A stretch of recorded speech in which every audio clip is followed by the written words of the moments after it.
So hello friends, इस video में आगे बढ़ने से पहले मैं आप लोगों को कुछ बताना चाहता हूँ। दरअसल बात यह है, फर्स्ट चैनल में कॉपीराइट क्लेम आने की वजह से मैं इस चैनल में वीडियो का बहुत कम ही यूज करूंगा, ज्यादातर फोटोज का यूज करूंगा। तो उम्मीद करता हूँ आप लोग मैनेज कर लेंगे।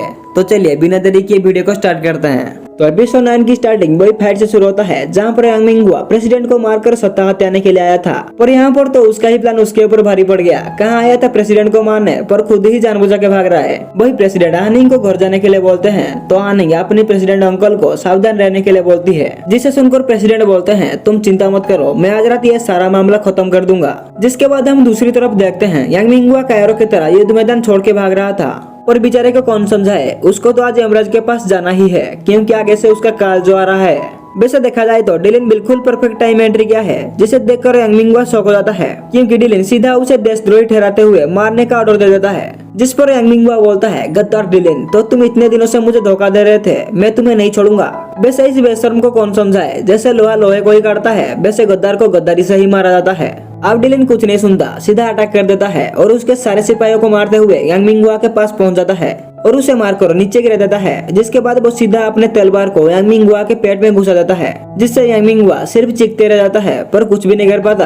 तभी दूसरी तरफ से प्रेसिडेंट भी अपने घोड़े पर बैठ कर आ जाते हैं और आते ही यांग मिंगहुआ के घाव को अपनी छड़ी से कुचलते हुए उससे थोड़ा तड़पाते हैं और एक तलवार लेकर सीधा उसके सीने में मारकर अपना बदला पूरा करते हैं। जिसके बाद वो स्टेर्लिंग को ये ऑर्डर देते हैं कि तुम यांग मिंगहुआ के बाकी साथियों का पीछा करके उनको मार डालो, जिसे सुनकर स्टेर्लिंग वहां से चला जाता है। अब प्रेसिडेंट डिलिन को उसके काम के लिए शाबाशी देते हैं और उसके साथ साथ एक लिस्ट भी देते हैं जिसमें उन सारे लोगों के नाम है जो यांग मिंगहुआ के साथ मिले हुए थे। प्रेसिडेंट बोलते हैं इस लिस्ट में जितने भी नाम हैं उन सारे लोगों को मार डालो, कोई भी जिंदा नहीं बचना चाहिए, आज सब कुछ खत्म हो जाना चाहिए। जिसे सुनकर डिलिन मिशन पूरा करने के लिए निकल जाता है और जाते जाते अपने सबऑर्डिनेट को बोल रहा होता है, तुम यहाँ पर सारे सिचुएशन संभालो और किसी को भी नहीं छोड़ना, सबको मार डालना। ये कह के वो सेंट्रल आर्मी के सारे ऑफिसर्स के पास जाने लगता है। वही अब हम देखते हैं डिलिन की आर्मी अपने रास्ते पर आने वाले सारे लोगों को पेड़ पौधों की तरह काटते जाते हैं। ये बिल्कुल वैसा हो गया जैसे यूक्रेन और रूस के युद्ध में हो रहा था। अब ये लोग थोड़ी न रुकने वाले थे, क्योंकि अभी तो बस शुरुआत हुआ है, जिसमें बच्चे बूढ़े यहाँ तक कि उनके सारे परिवार वालों को भी घसीटते हुए मार डालते हैं। जिस दौरान पूरे कैपिटल में अफरा तफरी मच जाती है, सारे लोग अपने जान बचाने के लिए इधर उधर भागने लगते हैं। जिस दौरान कुछ लोग पकड़े भी जाते हैं, जिसमें लुओ मिंगहाई की परिवार वाले भी थे, जिसे देखकर एक सिपाही बोलता है ये लुओ मिंगहाई का परिवार है, क्या हम इन्हें छोड़ दे? तो दूसरा सोल्जर बोलता है सबको मार डालो। जिसे सुनते ही वो लोग लुओ मिंगहाई के परिवार के साथ साथ सबको मार डालते हैं। जिसकी थोड़ी देर बाद लुओ मिंगहाई भी आ जाता है और अपने परिवार को मरा हुआ देखकर बहुत रोता है, तड़पता है और चीखता चिल्लाता है। जबकि लुओ मिंगहाई यांग मिंगहुआ के साथ नहीं मिला था, वो प्रेसिडेंट के लिए काम कर रहा था, फिर भी वो लोग उसके परिवार को मार डालते हैं। जिसके बाद दूसरी तरफ हम देखते हैं बहुत सारे सिपाही प्रेसिडेंट के नाम पर रॉबरी कर रहे थे, लूटमार मचा रहे थे, जिससे एक लेडी ऑफिसर देख लेती है और ऐसा करने के लिए मना करती है। पर वो सिपाही नहीं मानते हैं और बोलते हैं प्रेसिडेंट ने हमें ऑर्डर दिया है तो तुम बीच में मत बोलो और यहाँ से चले जाओ। जिसके बाद व्यू चेंज होता है और हमें प्रेसिडेंट को दिखाते हैं, जिससे मिलने के लिए वही लेडी ऑफिसर आती है और बोलती है आप ये सब रोक दीजिए, क्योंकि डिलिन की आर्मी बच्चे बूढ़े सब पर जुल्म कर रहे हैं और लूटमार भी मचा रहे हैं। तो प्रेसिडेंट बोलता है अब ये नहीं रुकेगा, जो हो रहा है होने दो, आज रात में ही ये सब खत्म हो जाना चाहिए। ये कह के वो एक सिपाही को बुलाता है और उस लेडी ऑफिसर को बाहर भेज देता है। जिसके बाद हमें कॉन्फ्रेंस हॉल में दिखाया जाता है जहाँ पर सारे ऑफिसर चुपचाप बैठे हुए थे और तभी डिलिन अपने आर्मी फोर्स को लेकर आ जाता है और सारे ऑफिसर्स को दबोच लेता है और एक लिस्ट को दिखाते हुए बोलता है प्रेसिडेंट ने तुम सबको मारने का ऑर्डर दिया है। जिसे सुनकर सारे लोग डर जाते हैं और जीचुआन भी बिल्कुल हैरान हो जाता है, क्योंकि डिलिन 300 ऑफिसर्स को मारने की बातें कर रहा था। जिसलिए जीचुआन बोलता है हम इन्हें मारने के बजाय सुधरने का और एक मौका दे सकते हैं। और डिलिन बोलता है मैं कुछ भी नहीं कर सकता, ये प्रेसिडेंट का ऑर्डर है। जिसे सुनकर जीचुआन बोलता है तुम सिर्फ मुझे 1 घंटा दे दो, मैं प्रेसिडेंट से इन्हें छोड़ने का ऑर्डर लेकर आता हूँ, पर तब तक तुम इन्हें कुछ मत करना। जिसे सुनकर डिलिन मान जाता है।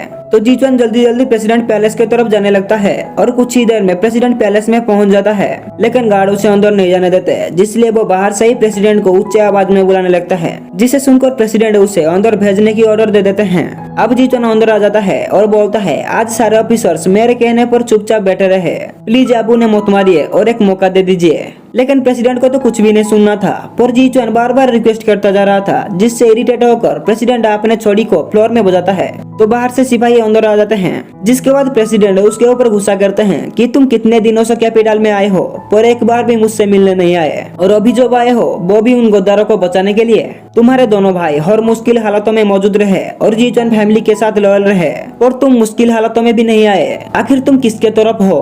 तो जी चुन बोलता है, मैं अपने लो स्टेटस के वजह से आपके सामने नहीं आना चाहता था, इसके अलावा मैं फैमिली के लिए कितना लॉयल हूँ ये बात आप अच्छे से जानते हैं। ये कह के वो नील डाउन करता है और बार बार उनसे रिक्वेस्ट करते हुए अपने सिर को फ्लोर पर मार मार कर जख्मी कर देता है, जिससे उसके माथे से खून भी निकल रहा था। तो भी स्टेर्लिंग भी आ जाता है और जी चुन को इस हालत पर देखकर खुद भी नील डाउन कर देता है। जिसके बाद वो दोनों मिलकर रिक्वेस्ट करते हैं कि उन ऑफिसर्स को ना मारा जाए, उन्हें छोड़ दिया जाए। जिसके बाद हम देखते हैं जी चुन बड़े ही तेजी से कॉन्फ्रेंस हॉल की तरफ जा रहा था, क्योंकि उसे प्रेसिडेंट से नया ऑर्डर मिल चुका था। अब जी चुन जब बड़े ही खुशी से कॉन्फ्रेंस हॉल के अंदर जाता है तो हैरान रह जाता है, क्योंकि 1 घंटा तो कब का बीत चुका था और वहाँ पर सारे के सारे ऑफिसर्स को मार दिया गया था। ये देखकर जी चुन का दिल टूट जाता है, वो अपने आप को ही कोसने लगता है। इस दौरान उसके सिर भी चकराने लग जाता है। जिसके बाद वो डिलिन को बोलता है, तुम थोड़ा देर और रुक जाते, कम से कम मेरे खातिर तो रुक जाते। लेकिन डिलिन बोलता है, तुम्हें क्या लगता है मैं प्रेसिडेंट को जानता नहीं हूँ? मैं उन्हें अच्छे तरीके से जानता हूँ। वो हो सकता है तुम्हारे कहने पर उन्हें छोड़ देते हैं, लेकिन तुम ये मत भूलो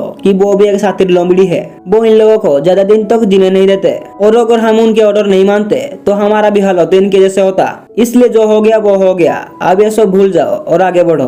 और जी चुन को बहुत गुस्सा आता है, तो वो डिलिन को धोखा देकर मुंह लटकाते हुए रोते रोते जाने लगता है। और जब वो रास्ते पर गुजर रहा था तो वहाँ पर कुछ लोग रोते हुए अपने फैमिली का तलाश कर रहे थे, और जी चुन वैसे ही घर के तरफ चलते जा रहा था। तो उसे घर पहुँचते पहुँचते सुबह हो जाता है, पर उसके आंखों से अभी तक भी आंसू निकल रहा था। और फिर इसी के साथ ये एपिसोड यहीं पे खत्म होता है।